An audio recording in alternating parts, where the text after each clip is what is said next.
Нийтийн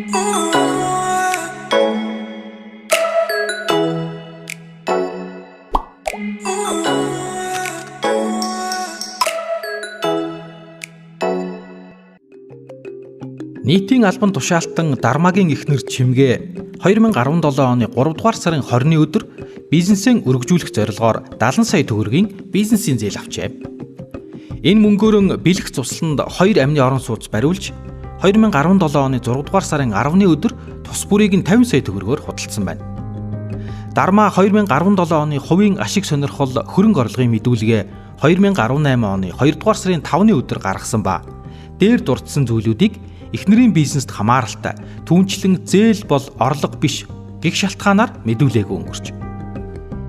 Харин авилгын эсрэг хуульд зааснаар мэдүүлэг гаргагч нь өөрийн болон гэр бүлийн гишүүдийн хөрөнгө орлого зээлийг үнэн зөв мэдүүлэх үүрэгтэй.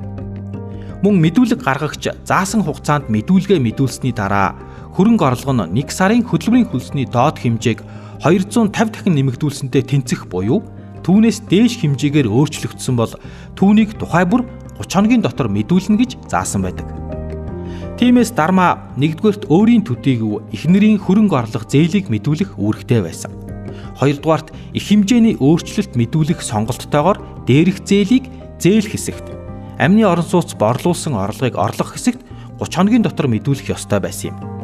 Ингэж мэдүүлээгэн улмаас Дарма ажлаасаа халагдах, хариуцлага хүлээхээр болж байна.